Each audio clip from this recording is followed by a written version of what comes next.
Hey guys, in this week's Casually Criterion episode, we are talking about Night of the Hunter. But before that, we're going to talk about The Last Duel, Halloween Kills, Foundation, and wrap up our Ted Lasso Season 2 conversation. So, join us!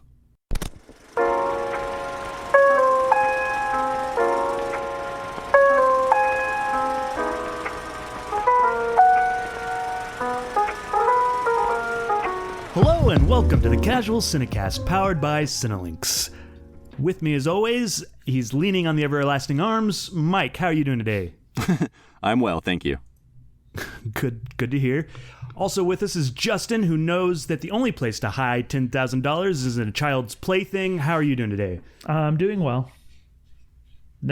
I don't have anything clever to say because that's just the fact that you said, and there's nothing you can do to play off of that, I don't think. No disputing it either. Okay. Yep.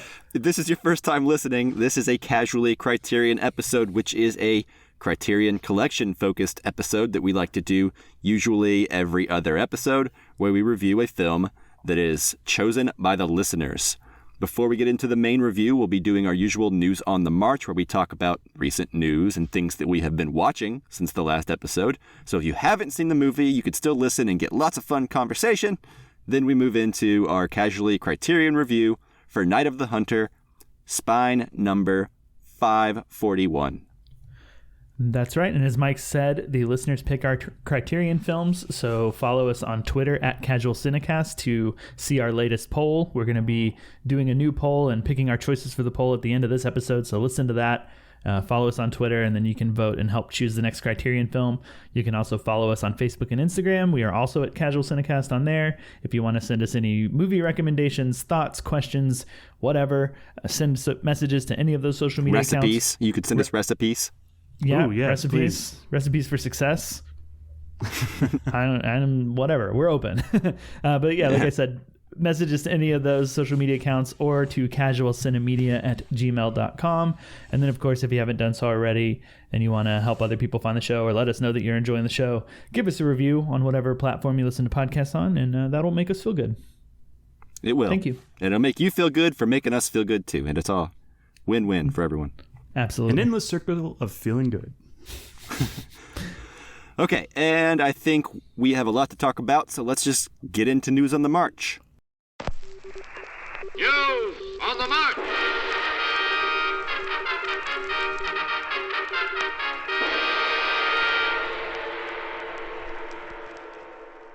Okay, Mike, you've been watching some things, more things than the rest of us, I think, or just as much as the rest of us, and then extra. But whatever. Go ahead. What have you been watching? All right, so the first thing I wanted to talk about briefly was a film that came out in theaters, and I think not many people saw it, which is unfortunate, and it's The Last Duel. And this is the film that was like the new Matt Damon, Ben Affleck script, directed by Ridley Scott, and it's got Matt Damon and Ben Affleck in it. As well as Adam Driver, Jodie Comer, and others. The guy who played Roose Bolton in Game of Thrones. But anyway, I just wanted to say that this movie's good. It's a solid movie. It's a shame it didn't make very much money because Halloween Kills pretty much took all the money there was to be made, I guess. But yeah, this is a solid movie. It's basically about a woman who, in the 1300s in France, who is married to Matt Damon, accuses Adam Driver's character of rape.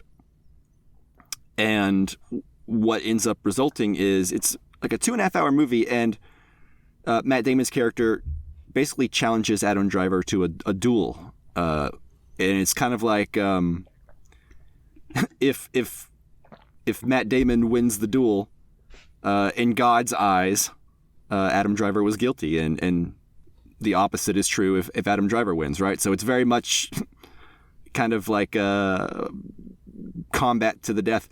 But I guess what's so cool about this movie and what's so interesting about this movie is it's very Rashomon-like. You see the same events depicted from 3 different perspectives, and each perspective is a little different, you know? And I think this is probably, besides Rashomon, one of the best examples of when I've seen a movie do that. And it's just really, really interesting. A little graphic, because it is about a rape, obviously. Mm-hmm. So it's maybe not pleasant in certain scenes, but really well made. And probably Ridley Scott's best movie in quite a while, in my opinion. Mm-hmm. So... Yeah, that's The Last Duel. I really enjoyed it. Have you guys heard of this movie, or you have any interest in this movie? Yeah, I certainly have interest in it. I didn't watch it this weekend. I was one of those millions that didn't. Yeah, otherwise I would have made a ton more money. Yeah, because I would have made $12 more. But it's one that I've been interested in, and there's a glut of movies out right now, and it's hard to pick between them and how to, especially at the theater right now. And there's more coming. So yeah, I know. It's actually a shame because even though I went to go see it, I didn't go see it on opening weekend. I saw it like on Monday, but I didn't even know it was coming out in theaters. I thought we were still like a couple months away from it. So I kind of understand why no one saw it, because I didn't even realize it was happening so soon, Yeah. Right. Who are the three perspectives, if you don't mind, if that's not spoilery? Adam Driver, Matt Damon, and Jodie Comer. Okay. The accuser? No Ben Affleck perspective. Sorry, man. Yeah. Oh, that's why I didn't go see it, because there's no Ben Affleck perspective. I will say this, that even though none of these people are French, or they're not even attempting French accents, so that's good. It's very like Death of Stalin type, right? Where they're just kind of like, just do your thing. Yeah, just be you. Yeah, and as a result, I think it gives some pretty great performances. Like Ben Affleck's character is like bleach blonde. He's got like a blonde beard, blonde eyebrows, and like blonde hair, and he looks goofy because we all know what Ben Affleck really looks like. And on paper, that shouldn't work, I don't think, but it does. It does. They all kind of have goofy haircuts, is what I've seen in the trailers. Yeah, Matt Damon's rocking a mullet, and Adam Driver's just rocking his regular long hair. Yeah. Well, mullets are his in. hair's pretty great. So Matt Damon is just with fashion. Yeah, what? I'm growing my mullet right now. Mullets are in right now. Yeah. So Matt Damon just looks cool by modern fashion definition. Yeah, I think he did look pretty cool, honestly. But anyway, I really liked the movie, and I think you guys would like it too.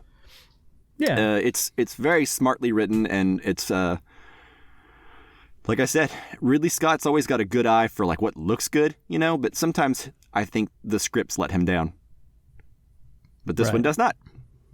Well, cool. Well, this sounds almost exactly like Rashomon, actually, other than it being French. Yeah, I mean, it's an impossible, or if you've seen Rashomon, it's impossible to not be thinking of that the entire time. But hey, that's okay. Yeah, I like Rashomon, so I'm down to see someone else do their own spin on it. Yeah, apparently it's inspired by true events, and I'm sure there's like a book or something about this event. So true events from the time. Yeah, like a real duel that took place. Oh, okay, gotcha. Yeah, so they're playing real people, even though I'm sure just like every movie that's based on true events, it's mostly fiction. But who knows? Not me. Well, good. Yeah, I'm excited about this one too. It's kind of down there on my list in priority in terms of getting back out to theaters, which I'm sure we'll talk about later. I'm going to do that for the first time for a certain movie that's coming out this weekend coming up. But this one's kind of down there on my list of like things to see, and there's a lot to see, as Chris said. So I'll catch it at some point. Yeah. Cool. So I think next on our list was Halloween Kills, right? So I think Correct. Chris and I both have seen this. Justin, you have not. Is that correct? I haven't seen it. I can't speak for Chris. I have seen it. Okay, cool. Yeah. Then yes, you're right. Okay, so I was talking a lot, so I'll let Chris kick this one off. Chris, what'd you think of Halloween Kills? Well, I wish I had seen The Last Duel instead, because it sounds so much better. I wouldn't say that I hated Halloween Kills, but I was disappointed. I was a real big fan of the 2018 Halloween. I really enjoyed that reboot and the kind of where it took the story and stuff. I just really enjoyed it. I haven't revisited it, so maybe I wouldn't be there the same way. But I remember when we talked about it on here, we all seemed to really enjoy it. Yeah, I was actually really enthusiastic about it because I'm a big John Carpenter fan, and I really enjoyed the first Halloween and none of the sequels. So when that reboot came out, I was pretty enthusiastic about it myself. Yeah.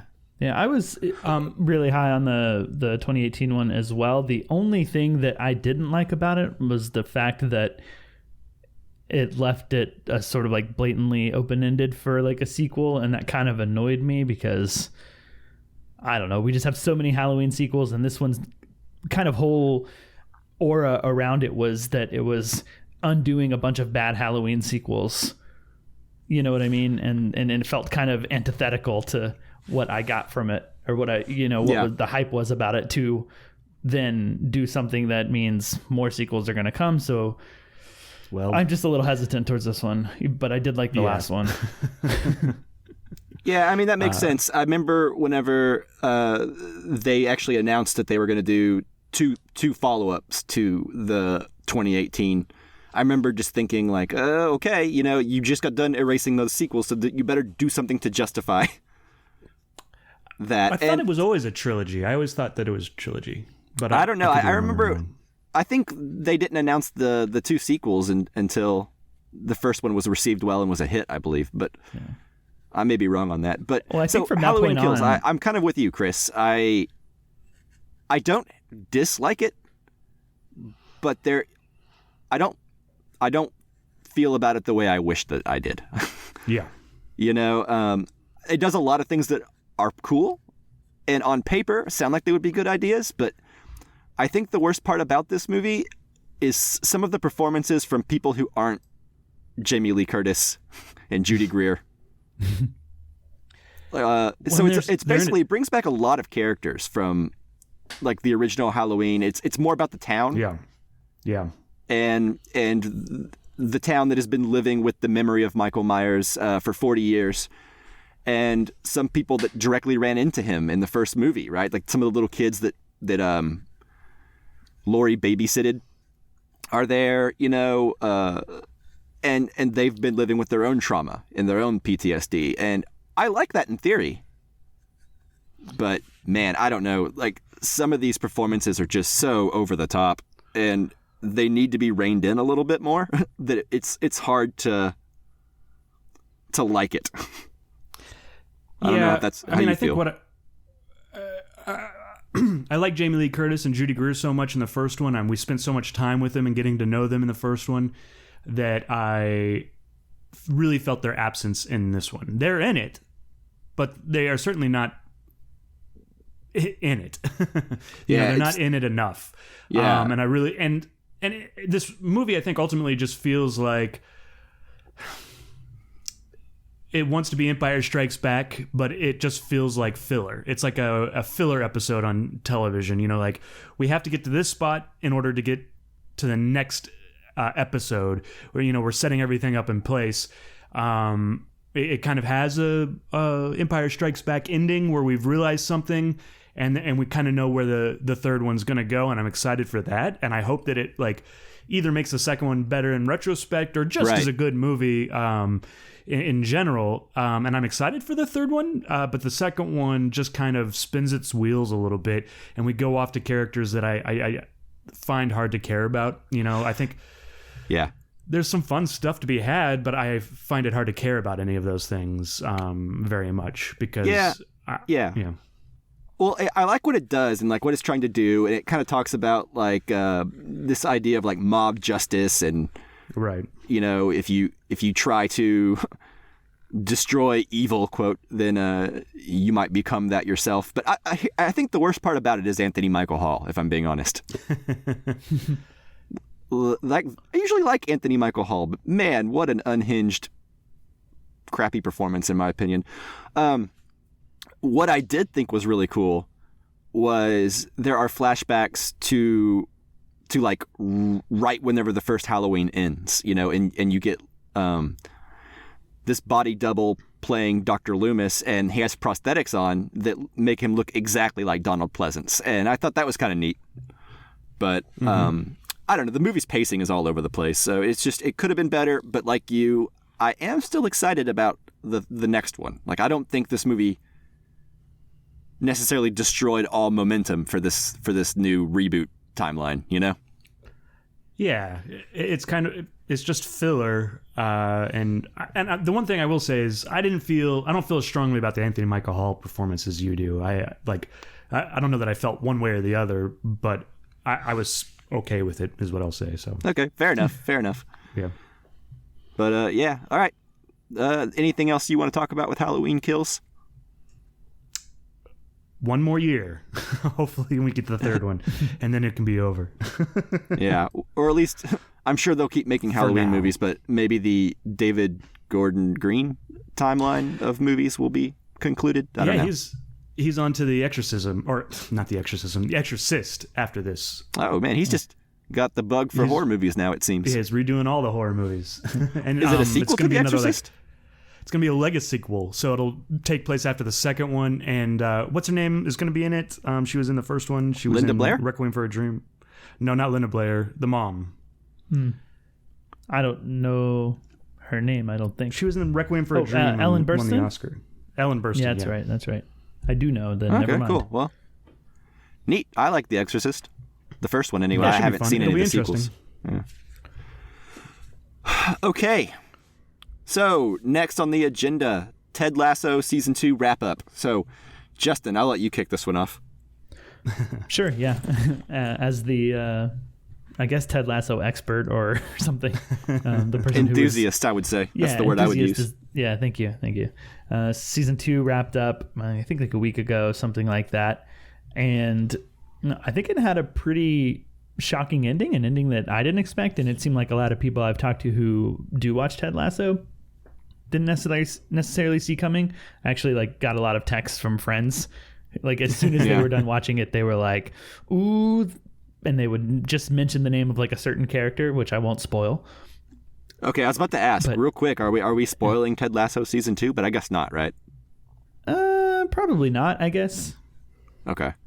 If we can talk vaguely enough about it, I guess. If we do need to, I think we can be vague. A spoiler, but I just got a lot of texts about things that happened with a certain character, and it was just that character's name, right? And I knew what they were talking about. I knew how they felt just by mentioning that character's name, right? And to that point, I will say that overall, I don't know if season 2 is as good as season 1 for me. Mostly, I did enjoy it. I don't think I really had that bad of a time at any point, but it's 2 episodes longer. And there are 2 episodes in this season that, in my opinion, kind of mess up the pacing, because while they're enjoyable in a bubble, in the context of the whole season, they kind of slow down the pacing, slow down the story, halt any character progress we've been making for an entire episode. And I think in a binge, that's fine. But when we're doing week-to-week releases, that kind of episode really kills the momentum for me. And that may be one of the reasons that season 2 to me is a little less good. But also the other thing that I'll say is I feel like in this season, they also kind of squashed some other, not necessarily complaints, but I guess criticism or some thoughts some people have about the show of it being just super, super sweet and really happy and hopelessly optimistic all the time, and just a purely sweet, sugary show. And I think they get away from that a little bit in this one for the better, in my opinion, to introduce some conflict. So while there are things I don't necessarily like about it, I still enjoyed season 2. Where are you guys at? Let me ask you real quick. What 2 episodes? Let's see if we're on the same page. If that's the not Christmas too spoilery. episode, and the Coach Beard spends a night out on the town with the pub guys episode. Yeah, those are the 2 I was thinking of. Yeah. So. Yeah, but anyways, what did you guys? What are your thoughts, Mike? I'm right there with you. I think I wasn't as enthusiastic about Ted Lasso season 1. I enjoyed it. It seemed like a cute little silly show. This one, I agree though. I think that this new direction that it's taking is actually more interesting. Even if the whole season overall wasn't as good, I think they aren't afraid to go places and address certain issues. And I think one of my favorite episodes this season was dealing with grief and death of a loved one. Yeah. I like how not every character needs to be super likable all the time. I think that's kind of the detriment of season 1. Yeah. So yeah, I don't know. It's a mixed bag, but overall, I enjoyed it. I'm excited for season 3. More excited than I was for season 2. So, well, there we go. I guess that's a success, right? Yeah, and season 3 is supposed to be its last, from my understanding. Oh wow, even better. I like that. Yeah. Yeah, that makes it even more exciting because it's rarer, right? Yeah. Right. Yeah. Chris, what about you? Yeah, to piggyback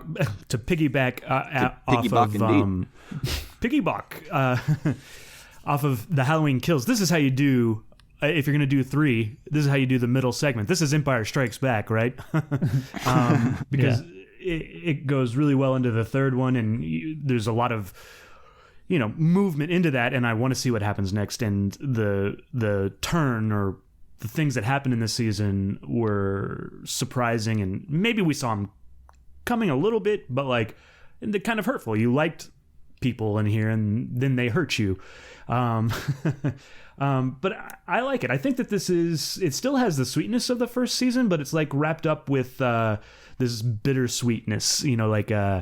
It's not all sweetness. It's got a center of grief. Yeah. Yeah, and it kind of addresses toxic masculinity in a more interesting way than the first season did, in my opinion. Mm-hmm.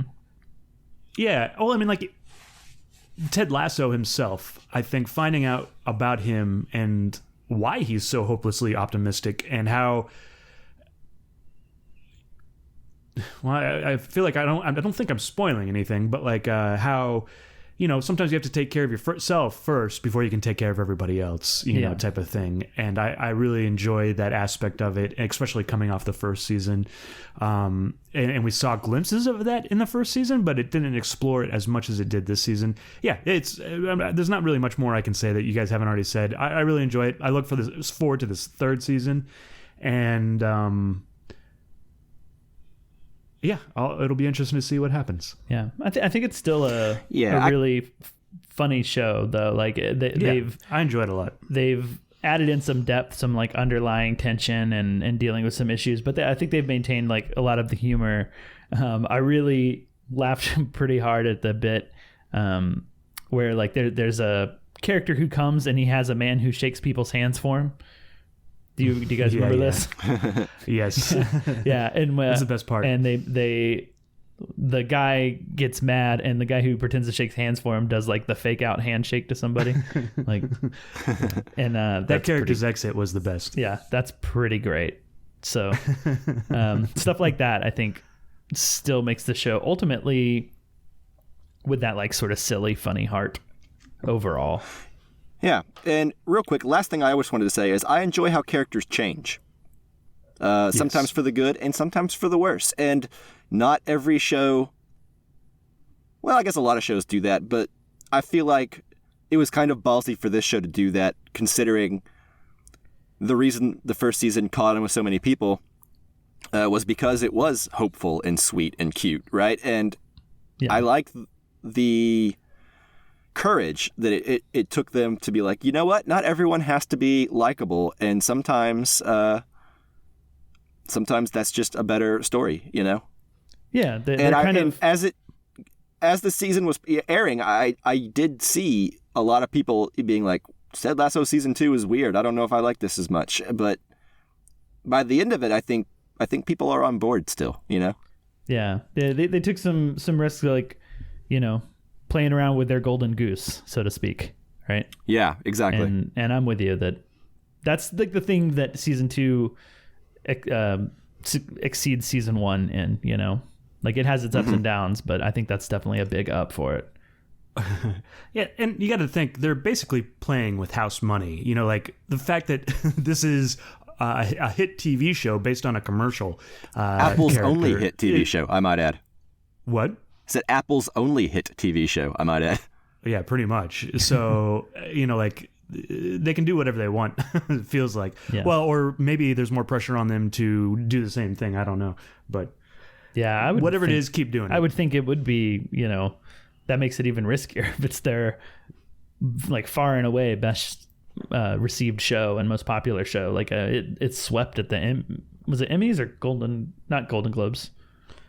Was it Emmys? Emmys, I believe. Yeah, like, bunch of awards, so messing with that.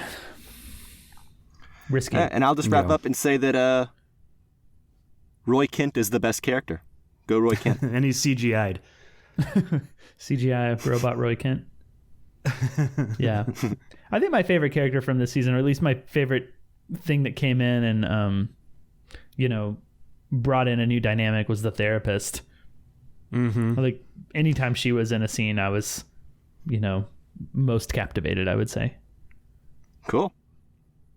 So, yeah, that's it. Yeah. Until sounds like 3. we all recommend the show, it seems like. Oh, absolutely. Yeah. As the enthusiast, to this, I am still enthusiastic. Go watch it. Okay. So cool. Well, we have more? No, go ahead. Okay. All right. So last on the docket before we get to the main review, Foundation. Justin, I believe you were looking forward to this the most, right? Yeah, probably. Apparently, I'm also the Foundation enthusiast. Seems like it. You're going to bat for Apple here. Yeah. Wow. Do you have Apple stock or something? Yeah, I got it for free when I signed up for Robinhood account. I got a free Apple stock. So I have one stock worth like $27 or something. I don't know. I don't know what their stock's worth. But yes, Foundation. I was excited about this. I'm a big fan of sci-fi. Most of the books that I read are either nonfiction or sci-fi, and Foundation is a book that I really enjoy. I didn't read it until I had heard about this show, but I read it in anticipation, and I was like, "Oh, this is great!" And just to kind of sum up the show and slash the book, and I've only read the first book. There's actually, I don't even know how many. It seems like maybe like 20 other 8 or 9 sequels. Okay, 8 or 9. That's almost 20. But to sum up, Foundation, at least like the first book, is about a man named Harry Seldon, and he's a mathematician, and he uses math to see the future. He's got this big algorithm, whatever you want to call it, formula that's he's mathematically seen like things that are going to happen in the future, including like the downfall of what is called the Empire, which is like kind of the overarching ruling government body of the galaxy, which kind of sounds a little like Star Wars-y, but I think Foundation may have predated Star Wars, the book anyways. But yeah, that's basically it. And yeah, that I was excited about it. I've been watching the show. There are 5 episodes out right now. I just finished the 5th last night, and I honestly still don't know if this show is good or not. I find myself still in the 5th episode constantly feeling like I'm still orienting myself to the show and the timeline and like the base story and the background for everything, and like learning who all the characters are, even 5 episodes in. So I'm just wondering if like I really need to stick with this until like maybe a couple seasons in, when everything really starts adding up. Because I just feel like we've had like 5 episodes of like setting stuff up for the most part, with a few other things. And before I say any more, I guess, have you guys watched this? How many episodes have you seen, before I get too in depth on like some stuff that's going on in like the more recent episodes? So I've seen up to episode 3. And I've seen all 5 episodes. Yeah. Okay. So Chris is more of an expert than I am, but what you just said about not knowing if it's good or not and still orienting yourself, that is very much what I left episode 3 with. Like, I actually enjoyed the first episode quite a bit, but it feels like a show that wants so badly to be Space Game of Thrones. Yeah, I agree. And I don't know that the world building feels as organic as that show did. Mm-hmm. Because with Game of Thrones, every time we went to a new location or met a new person or got a new family mentioned, I was in it, you know? This one, by the end of it, I started episode 3 being like, oh, this is cool. We're dealing with like the Emperor clone and like the way it all works and everything. And then by the end of episode 3, we met like 20 new characters, and I was like, oh my gosh, I'm overwhelmed. Yeah. You know? Which episode is episode 3? Is that the one where the older replicant, like basically the passing of the power for the Empire? Yeah, exactly. Like one of the older. Oh, I don't want to spoil too much, but yeah, like it has really cool ideas where like it focuses on this idea of an emperor that just keeps cloning himself over and over again to constantly stay in power, and the older clones, I don't know, like disappear or like fade away, or you know, like from the limelight, you know, not necessarily literally, but and that's all really interesting and cool. And when I talk about it, it sounds a lot like Star Wars, galactic emperor cloning, etc., etc. Yep. But it's the other stuff that I'm not completely sold on yet. Like I don't really particularly like anybody. Like I don't have my Ned Stark of this show. Yeah. You know what I mean? I don't have my in. So it just seems like a lot of things are just happening. And I'm like, yep, that's happening. All right. Yeah. But I feel like I'm seeing a ton of pieces, and they haven't added up to very much yet. Because we're always jumping around to new characters, new times. Like, you know, we're watching something 100 years ago, or like 30 years from the first episode, and like we're going back and forth, and it hasn't added up to much yet. And I hope it does. It needs stronger like characters, like likable people. Right. Because Jared Harris can't carry the whole show and doesn't carry the whole show. Right. Let me ask you, Justin, since you've read the book, does the first book, like, it spans like thousands and thousands of years? Yeah. Yeah. I think this is a very ambitious show. And certainly through the first part of this show, I was feeling the same way. I think episode 5 helped me attach myself to some of the characters. I like them. There's 2 characters specifically that show's about, or that episode, that I kind of felt a little bit more attached to, that I like, and I want to see their journey. You know, one of the things I actually really like about this show, and it may not actually have to do with the show itself, but I've been missing like week-to-week shows that have a lot of stuff going on that I can kind of dive into with other podcasts, like Game of Thrones. I used to do with Game of Thrones, where, you know, like I'd watch the episode of Game of Thrones and then listen to a bunch of podcasts about that episode. Yep. And there's a podcast called Bald Move that I listen to, and I've really enjoyed diving in to the nitty-gritty of it with that podcast. So maybe that helps the enjoyment. Maybe just makes me a homer for the show or something, but I'm enjoying it more as we go along. And hopefully in this last half of the season, since I think there's going to be 10 episodes, we'll start to see more things click into place. I would guess that we would. And then it'll be interesting to see what they do, like, for season 2. Season 2 has already been greenlit, so they'll have that. But, like, are we going to move on from these characters? Are we going to have to start a whole new batch of characters if we're going to live, you know, like go through 10,000 years, you know, 30,000 years of human history? It's kind of, from my understanding, there's like 8 seasons planned that David S. Goyer has planned for this. So who knows? But it's so ambitious. I like, it's either going to be an ambitious failure and I'm going to enjoy watching that, you know, or it'll be great and I'll enjoy watching that. So it'll be interesting to see what happens. Yeah. What I will say is that I think they're, you know, bringing in all of the books, maybe, having not read anything other than the first book. I assume that's what they're doing, because very little from the first book, other than maybe the first episode. Very little of the book is in this so far, 5 episodes in. So there's a lot. I've heard it's not a particularly very faithful adaptation.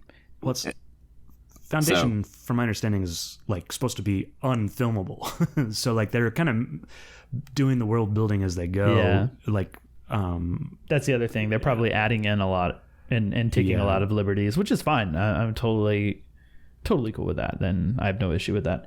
But I do just, I hope that by the end of this season, I feel more than just watching, pieces unfold. And I think one of the examples I can point to, and this isn't spoilery, I don't think, but there's 2 characters who meet in episode 1, and then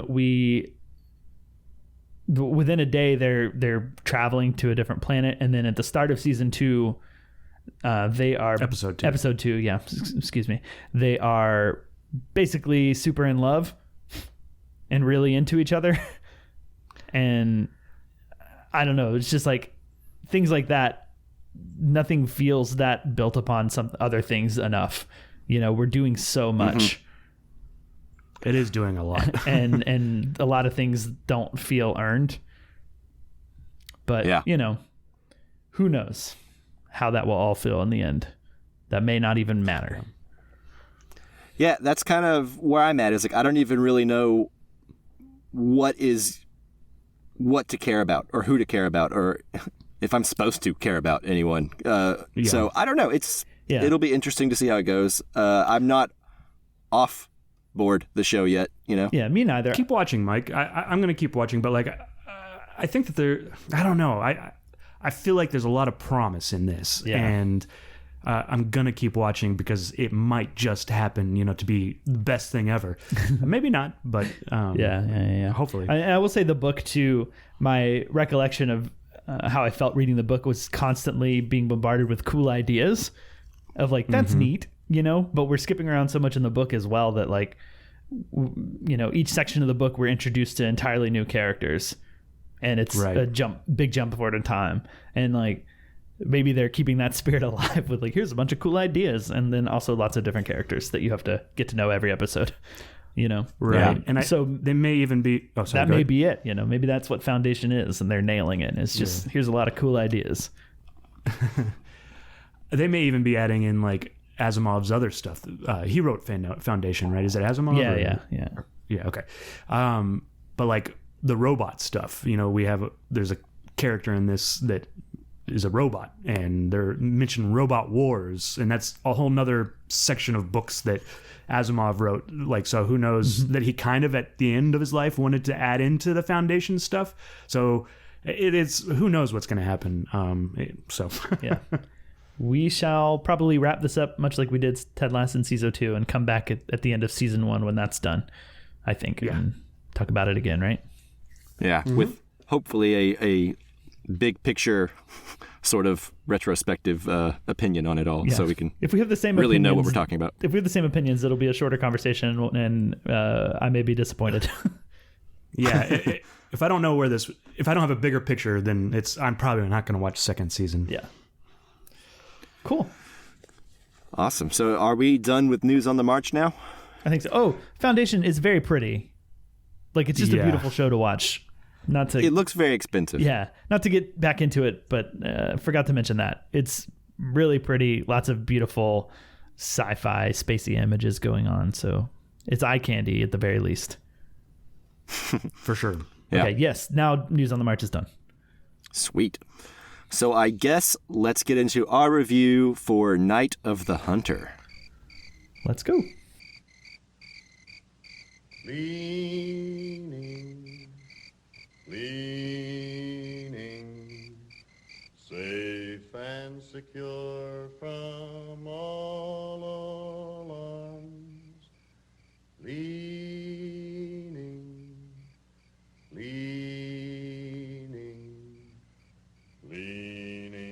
on the everlasting arms. What a fellowship, what a joy divine, leaning on the everlasting arms. What a blessedness, What a peace is mine, leaning on the everlasting arms. Leaning on Jesus, leaning on Jesus, safe and secure from all alarms. Lean on Jesus, lean on Jesus, leaning on the everlasting arms. All right, so as always with our Criterion films, we will not be doing our spoiler-free section up front like we do with our new release films. So we're going to jump straight into talking about this film. So if you haven't seen Night of the Hunter, you don't want anything spoiled, stop listening now, go watch the film, and then come back and finish listening to this episode. All right, so Night of the Hunter was directed by Charles Laughton. It stars Robert Mitchum, Shelley Winters, and Lillian Gish. The IMDb synopsis says, a religious fanatic marries a gullible widow whose young children are reluctant to tell him where their real daddy hid the $10,000 he'd stolen in a robbery.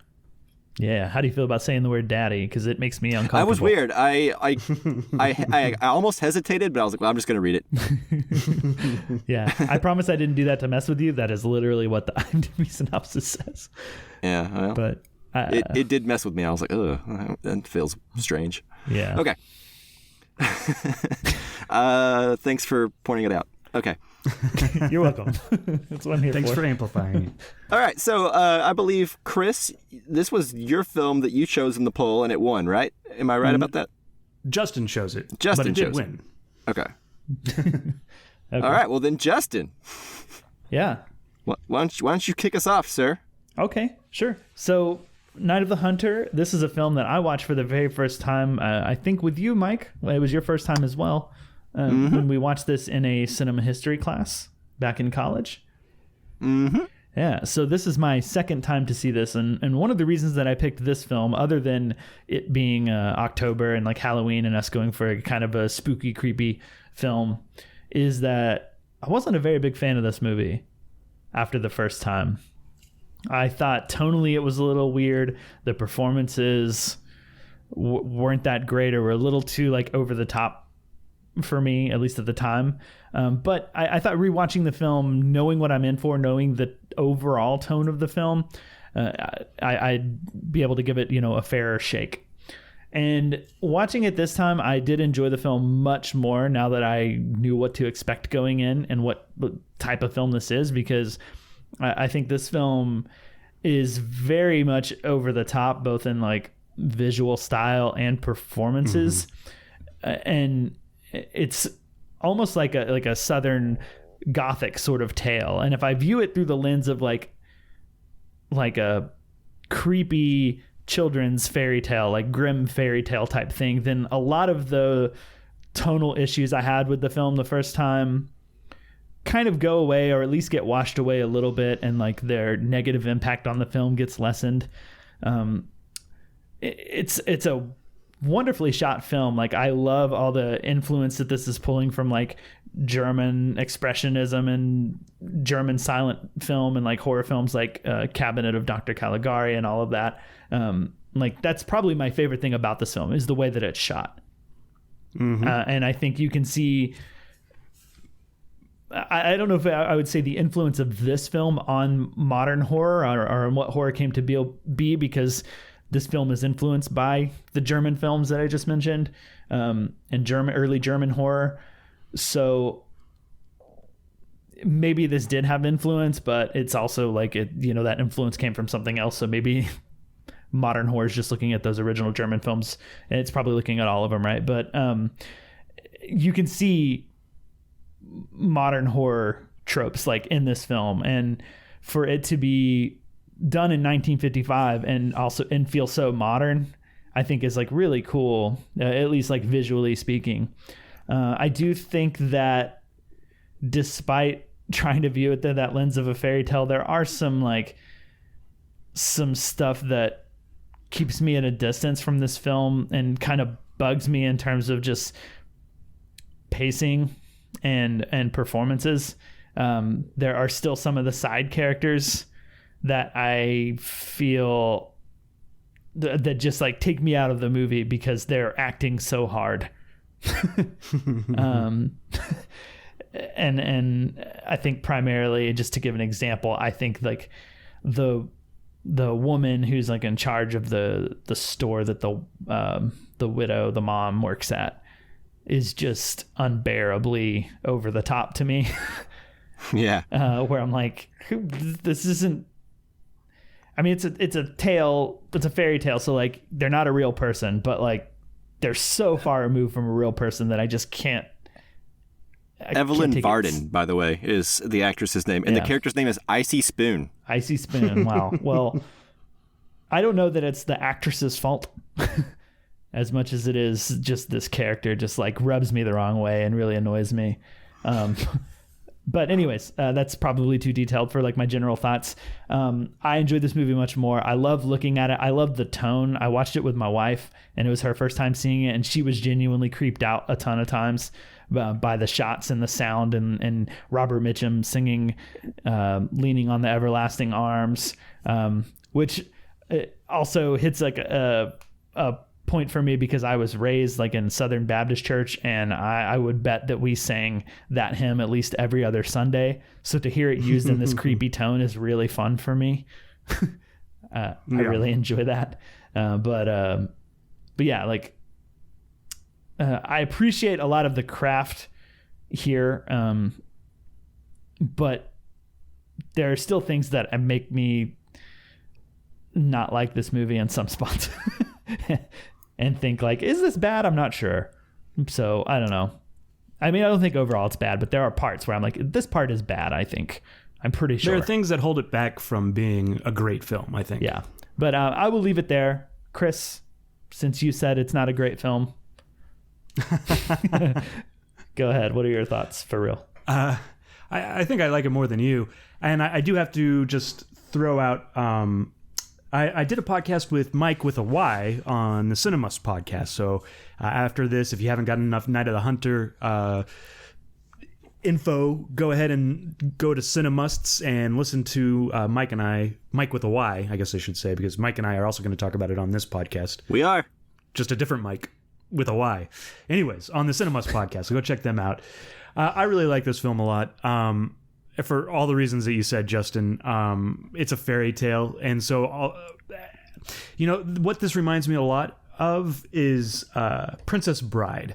I think there's a lot of stuff in Princess Bride that holds it back to me, like from being just like, there's like a lot of goofiness and stuff that happens in that, like there's a rat costume, and you can obviously tell that it's a guy in a rat costume, but that's kind of part of the charm, and I think the same thing with this movie. There's some of the acting that's over the top and weird, and I know that he had a lot of problems with Pearl when he was directing this film, and so there are things that are a little bit odd about this film, but the way it's shot, the way it looks, and I would say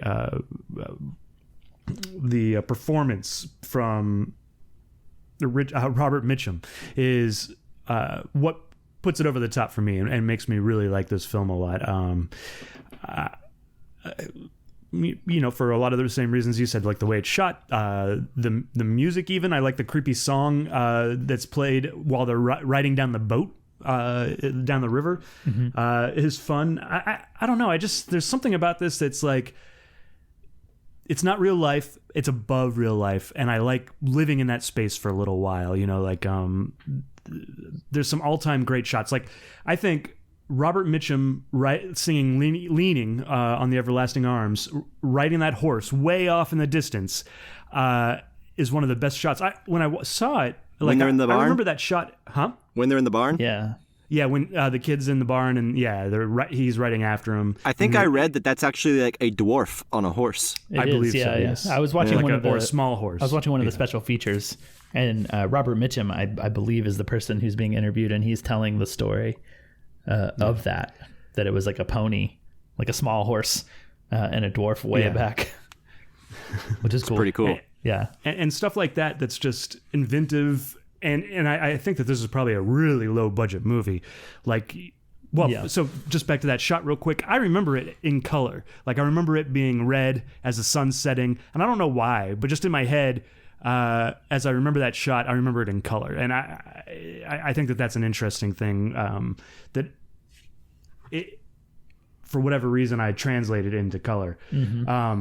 But they do so much with so little. Like, there's the scene like at the Baptist rally, or it's not necessarily the rally, the religious rally that they're having, where Shelley Winters is confessing that she drove her husband to murder or whatever.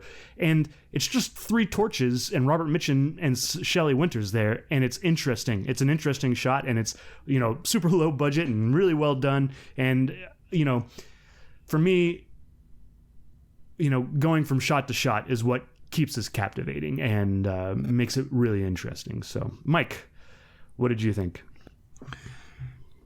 Yeah, so as Justin mentioned earlier, I saw this with him in college, and I kind of came away with the same opinion. I believe we both sort of had a conversation about how the movie felt a little corny and hokey, and I don't think either one of us liked Icy Spoon.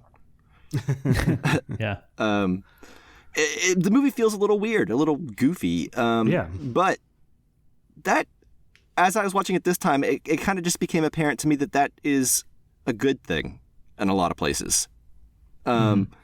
It's a very much from the point of view of a child. I'm reminded of another movie we watched in college called The Reflecting Skin. Right, yeah.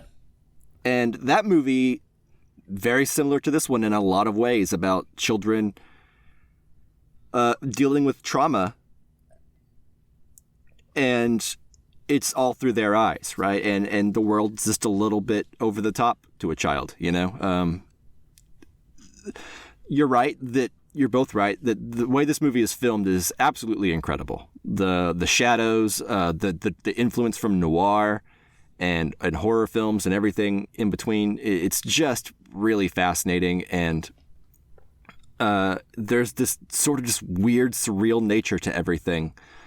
And the effort put into this thing, like there's the shot of the mom in the car under the water.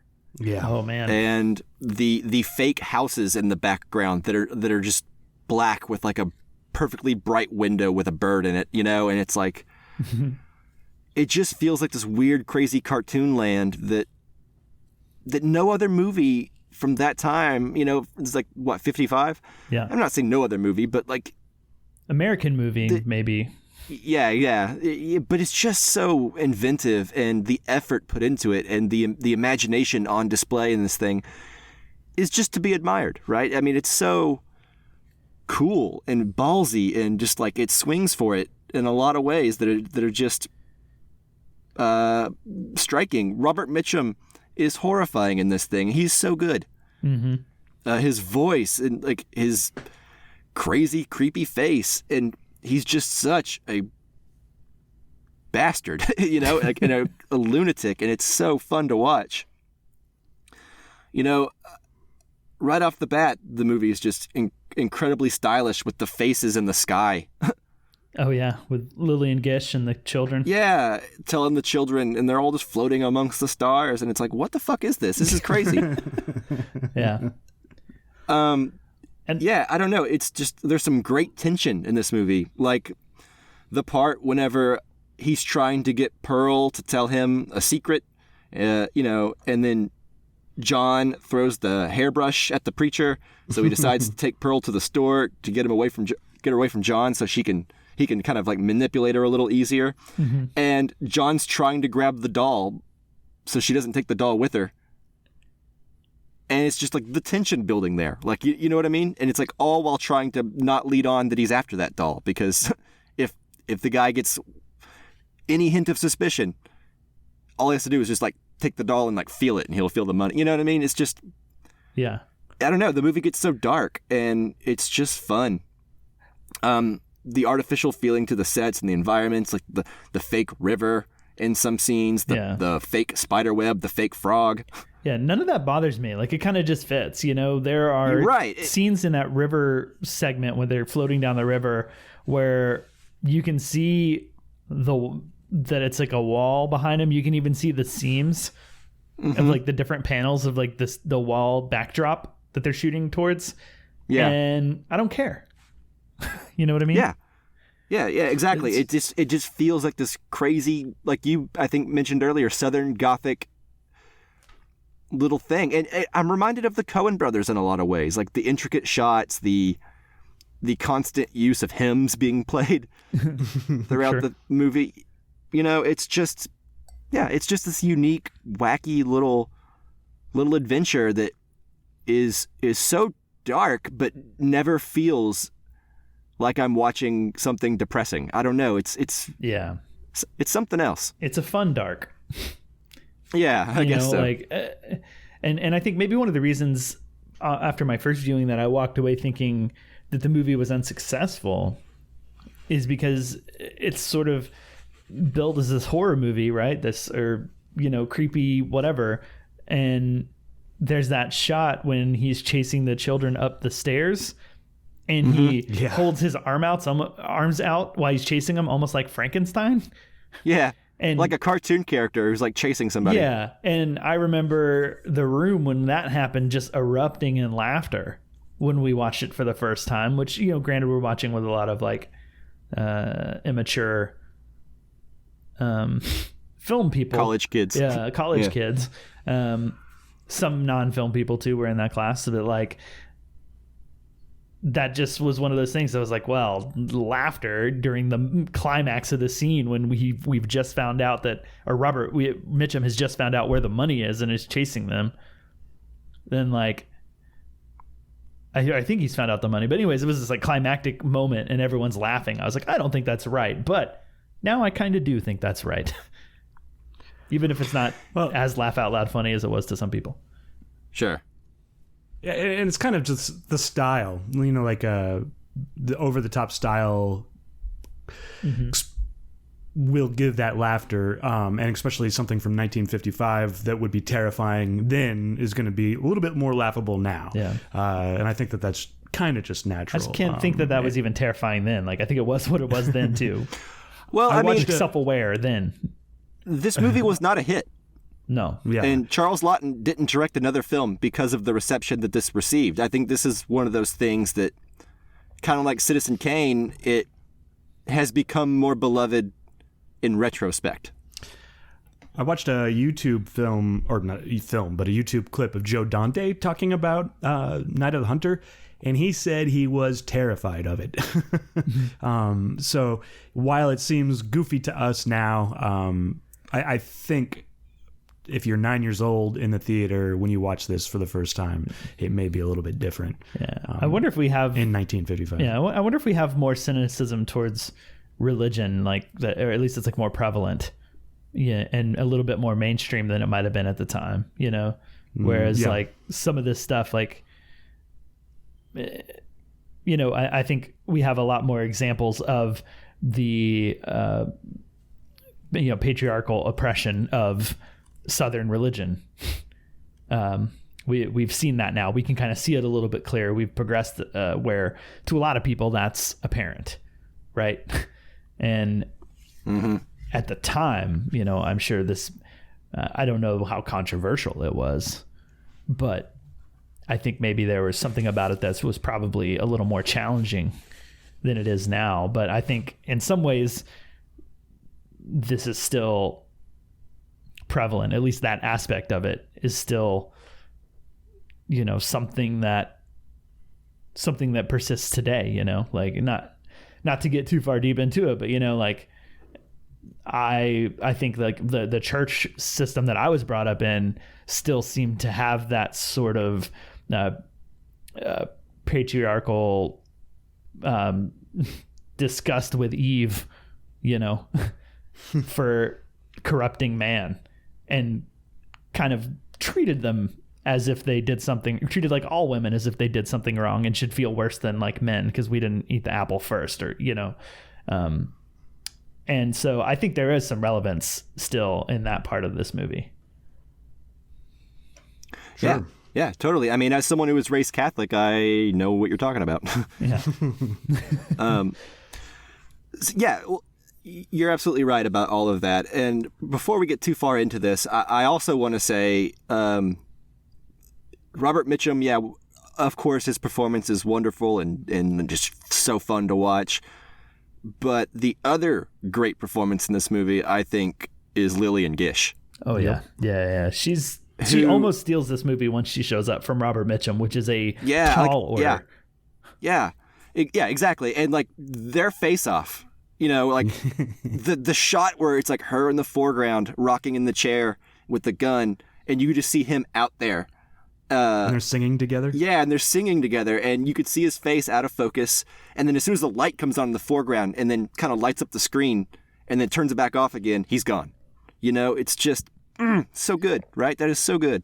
So good. That's maybe my favorite moment in the movie. That, like, how we get to the suspense at the end of that, but also just them singing together, because I love having them sing the same song, and they're clearly both like of the same religion, of the same type of religion where they're singing those hymns, you know, because different religions have different hymns that are prominent. And we see kind of the two sides of the coin, right? Where that can go horribly and you can be oppressive and hateful towards women and violent and evil, or you can be Lillian Gish's nurturing character. And sweet. Yeah, you can use the same protective material and use it for good. Yeah. You shall know them by their works. Yeah, and so I just love that they're singing together, but there's so much said by that, right? Like, they're not on the same page, but they're singing together, and that's awesome. Yeah. And Robert Mitchum's character is just such a freaking psychopath. Like, at the beginning, whenever his knife pops open while he's watching the dancer, and he's sitting there thinking about just killing the dancer. Mm-hmm. For being, I don't know, like a harlot woman or whatever, you know, like this, whatever his perception of her is. But he's just talking like there's too many women like that in the world and you can't kill them all and all that. And then the knife pops out of his pocket, and dare I say, I think you're supposed to think of an erection, you know, like it's like he's turned on by her, and that disgusts him. For me, he hates the feeling that the women give him. Yeah. So he doesn't necessarily hate the women. He hates that feeling inside of himself. But as a result, he takes it out on the women. Yeah. You know, and it's just so like this wacky, unhealthy misogyny that is just like running rampant in this man. Like on a wedding night, he slut shames his wife. Yep. For just wanting to do what you do when you get married. Like that's how extreme he is. And man, that's just like perfectly encapsulates extreme like Southern evangelicalism. Yeah, and so it's surprisingly observant. This movie, you know, like a commentary on that kind of thing back in 1955, I think is pretty cool. Even Icy Spoon is talking about, I just lay back and think about canning. It's not for a woman to enjoy; it's for a man. You know, like Yeah, but that projection of like, you know, I mean, we still deal with that today with things like school dress codes, like being targeted towards keeping the girls covered up as opposed to teaching the boys to control themselves. Yeah. It's not the boys' job to control themselves. It's the school's job to like oppress the women and females. Sure. Yeah. This very Christian idea of sex is something to be ashamed of. Yeah.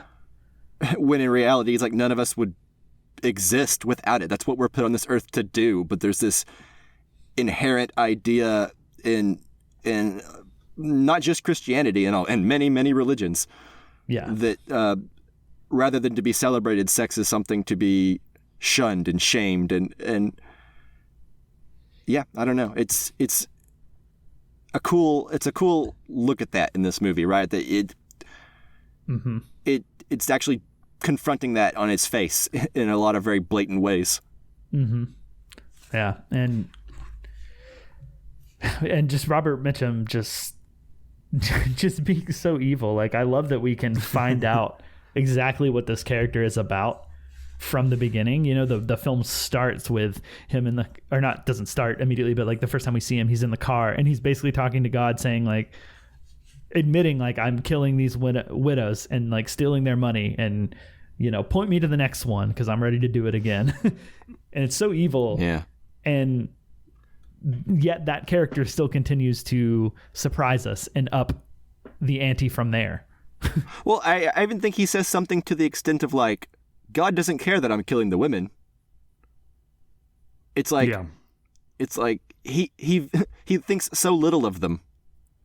That's like they literally do not matter to, like, as people to him. Like, he doesn't even register them as human beings, I guess. It's so wacky.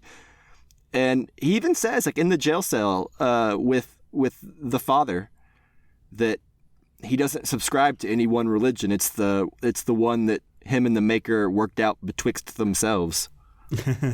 Yeah. So it's like, it's, I don't know, wacky. Yeah, it is. Also, speaking of that driving scene, he holds the steering wheel like a crazy person. Did you notice that?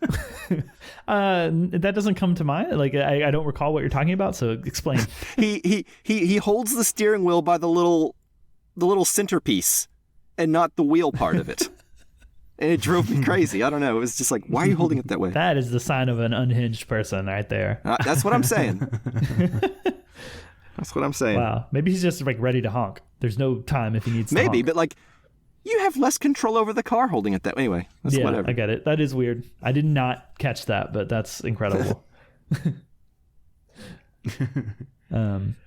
So one of the things that you talked about, Mike, that I did not remember at all, and watching it again, I really enjoyed, was the scene with the kid, with the boy, the sort of bookend scene of him seeing his dad get arrested and his reaction when Robert Mitchum's character is getting arrested at the end, in a very similar scene. And he has that same reaction, which, you know, is nonsensical because it's the guy who's been trying to like kill them and the guy that killed the mom.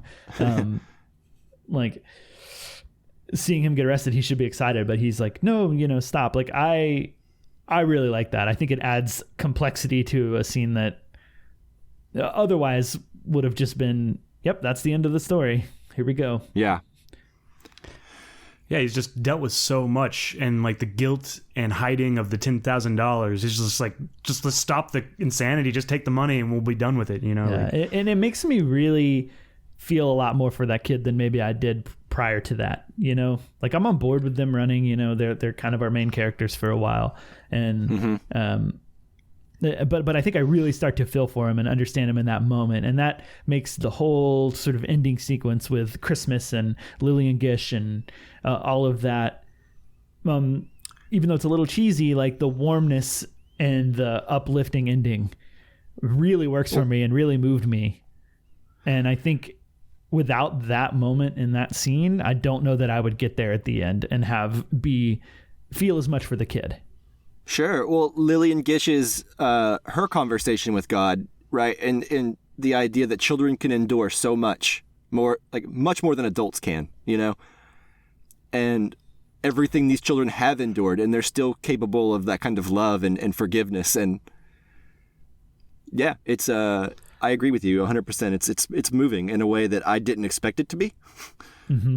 Yeah. And another thing, if anything rings true about this movie, it's that a bunch of dumb religious bumpkins will fall for a con man with no questions asked. Oh man, yeah.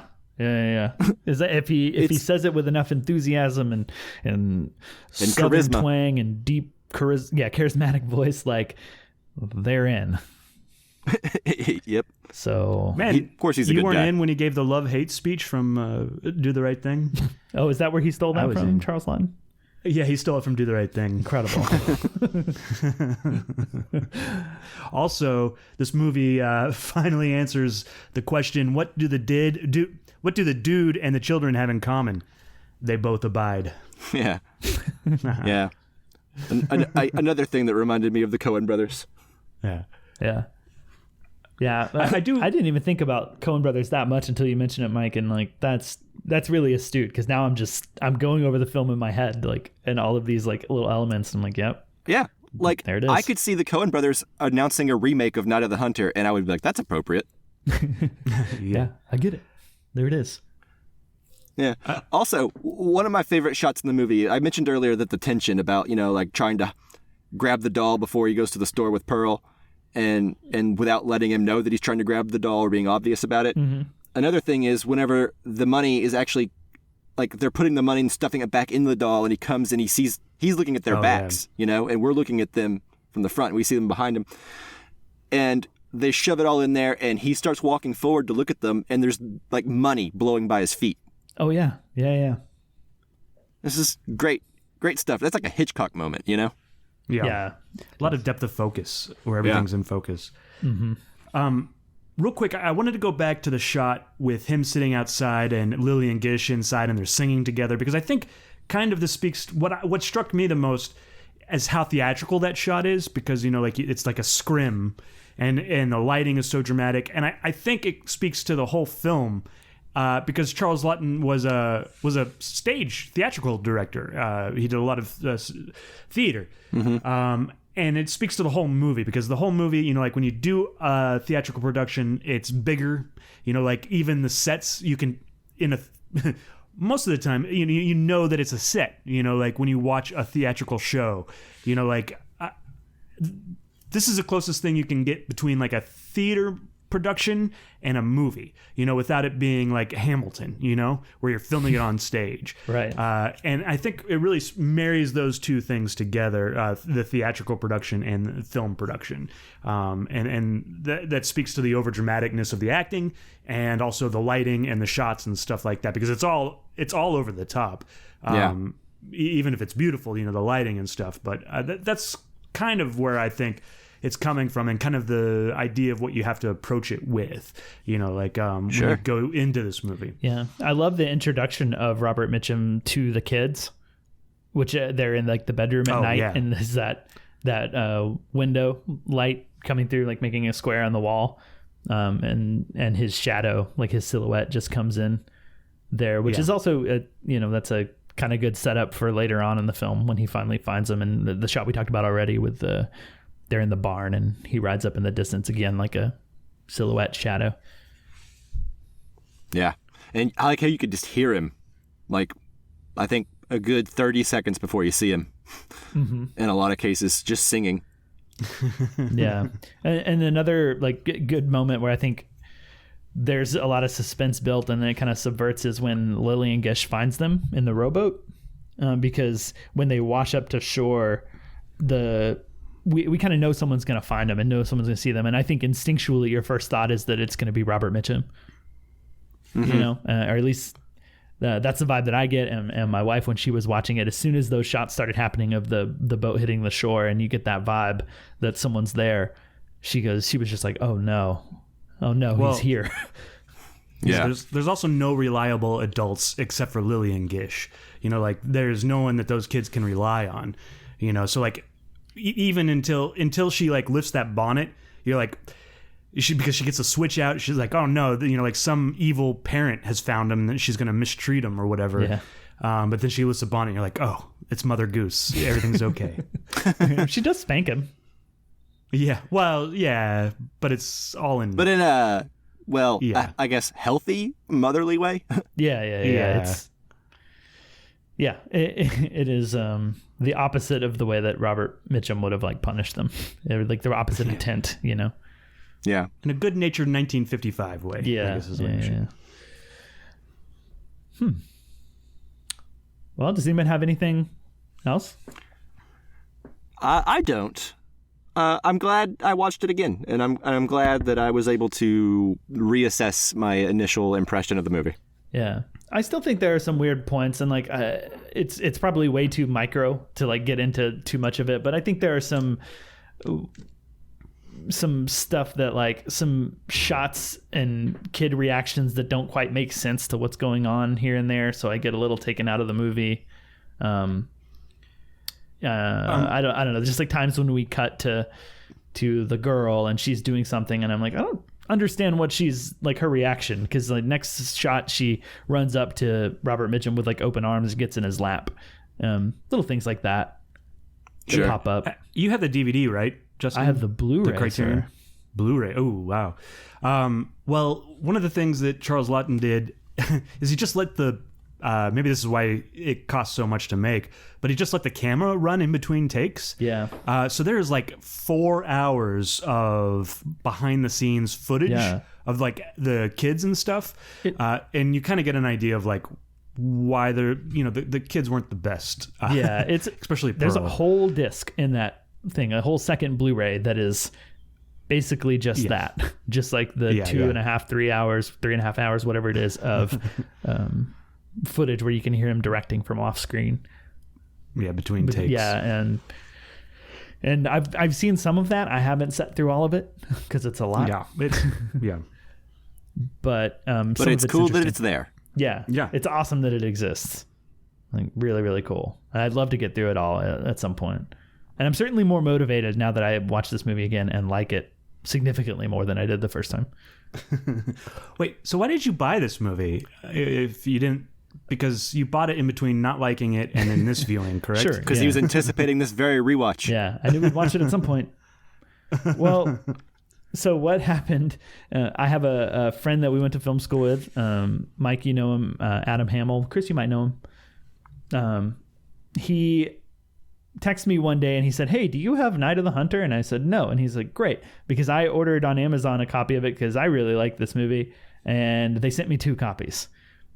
Oh. So he sent me this, and that's why I have it. I need to be better friends with Adam Hamill. Yeah. Dude's always ordering extra copies of things, I think. Hopefully. Hopefully for me, he does this again soon with another film I don't already have. That happened. Something similar happened to me a long time ago whenever the Man with No Name trilogy, the Sergio Leone box set, came out on Blu-ray for the first time. Mm-hmm. And I ordered one, and I got pre-ordered one, so it would kind of arrive early because that kind of happens sometimes. Yeah.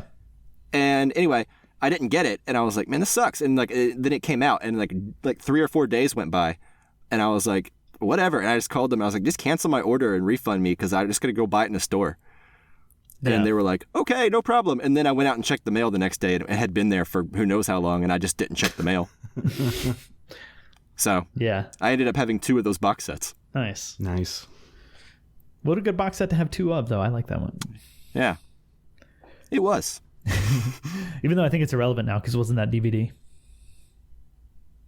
Oh, was it DVD? I think it was Blu-ray. I don't know. Maybe it was DVD. Well, I don't know. It doesn't matter. This isn't about the Man with No Name trilogy. I don't think. Well, it actually was more than just that one because it also came with Duck You Sucker. Yeah, so it was I like a got that one Sergio too. Leone thing. Oh, yeah. That's right. I remember. Okay, well, Anyway. It was a spaghetti western. with that, are we through talking about Night of the Hunter? Yeah, I think Sounds so. like it. Okay. Okay, cool. So we will move on to the poll to choose our next Criterion film.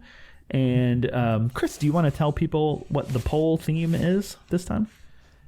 Yeah, absolutely. This poll theme is second chances. And what that means is a movie that you've seen that perhaps you didn't like, much like The Night of the Hunter for you two, that you want to revisit and just maybe your opinion's changed on it. Like maybe you feel differently about it now. Or maybe it's just been so long that you don't necessarily remember much about it, like you just want to revisit it. So Second Chances is the title of our poll. Cool. Okay. So Mike, what is your second chance? Okay, so this is a film that I saw whenever I was a young man and never understood the appeal to it, didn't like it, thought it was overly long, and it was about something I didn't care about. Okay. Yeah, but I've commonly heard that it's a good movie, and it's a classic, and it's like a quintessential sports movie. And so I'm choosing Bull Durham. Oh, wow. That's like the second time this has popped up because I think we did like a sports one a while back. Huh. When like the Olympics was going on. Yeah, so, yeah, Bull Durham is my hopefully second chance movie. I don't really know what to call it. Yeah. It would be my first time to Second see chance it. choice. So I would be excited to watch it. And if it wins, it'd actually be a good time because I think the World Series is about to start. So Oh, neat. there we go. And I believe that movie's about baseball. Yep. Well, there we go. All right, so, Chris, what is your second chance movie? Yeah. Coming off the how much I liked Teton I decided that I would revisit a movie that has, as far as I remember, similar themes to it. Yeah. And I watched it a long time ago, and I don't necessarily remember much about it. I remember not liking it a ton or thinking it very strange, which it probably still is. But Crash, David Cronenberg's Crash. I wanted to pick that just to see where I stand with it again. That's probably 20 years later. That's a interesting choice. Yeah, what a movie, Crash. Yeah, I was disappointed in that one the first time, so this would be a second chance for me as well to like hopefully like it more this time. As I watched it in the middle of watching a bunch of Cronenberg. I finally got to that one, and I like a lot of other Cronenberg a lot, and I was very excited for that one because conceptually I thought it was very interesting and pretty disappointing. To be honest, a lot of Cronenberg could have made it onto this list for me. Yeah, Cronenberg is a tough egg to crack sometimes. Mm-hmm. Yeah. Yep. Cool. All right, Justin, what's yours? So how do you guys feel about watching a long movie? Like a close to 3 hour long movie? If not, I will go with my backup choice. I'm good with it. Yeah, that's fine. That okay? Okay.